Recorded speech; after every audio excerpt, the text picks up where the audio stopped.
Mimi nataka kuomba msamaha kwa rais wa nchi ya Kenya kwa ile tabia ilionyeshwa huko Kiabonyoru wakati alikuja kuanzisha mradi wa Kuwait.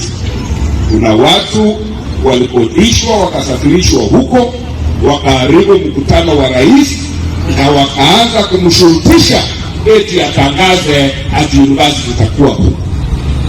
Rais wangu alitatizika, na kwa sababu alitaka hata dakika moja tu ya kuzungumzia watu wa Nyamira, aliwaambia kama ni hiyo mnapigia kelele, chukua.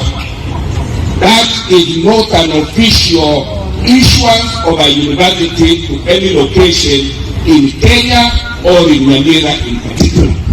I am a lawyer and I also can confirm that anything you are pressured to do, something you are put under duress to do, something you are coerced to do, that thing is null and void ab initio.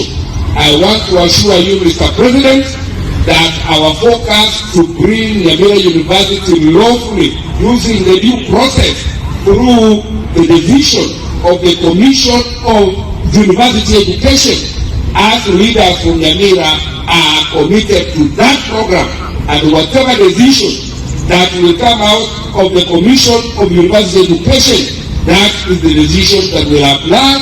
We do apologize that you were forced to cave in or succumb to an undue pressure that is unwarranted.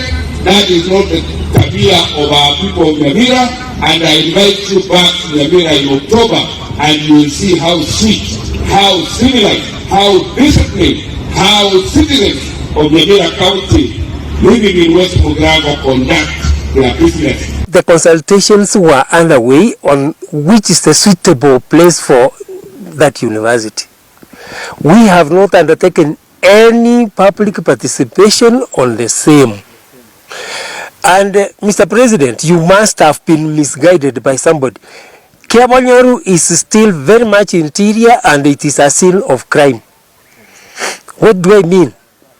100 million was allocated for a project which is still non-existent. So to tell us that we are again adding them 500 million on top of that, I could have wanted the DCI first to clear those people under the Anti-Corruption Commission, clear them on the whereabouts of our 100 million from Eldoret University.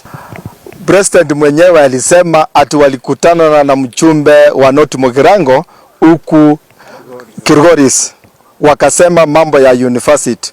Na president mwenyewe alisema ati Nyamoko amekuta tena kumtangaza ama kumsema ati alitopoa siri.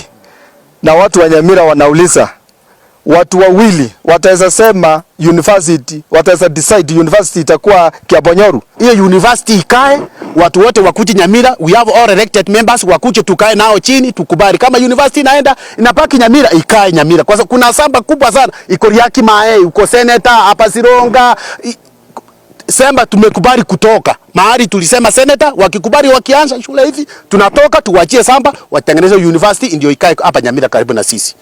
Tulipoanza safari ya president, hiyo commission haikuwa imetembelea hata sehemu zile universities zinaenda, haijatengeneza recommendation na decision yao. Na mtu yeyote anayedai kuwa uamuzi umefanywa juu ya university na yeyote ambaye sio commission, hiyo si halali, hiyo ni kinyume cha sheria, na hiyo haitafaulu. Honestly, having lost 100 million on that site which is not resolved, how foolish shall we be sitting here as elected leaders to watch another 500 million to go to that bottomless pit? We will not sit back and let that happen. That money is for Nyamira. It must benefit Nyamira.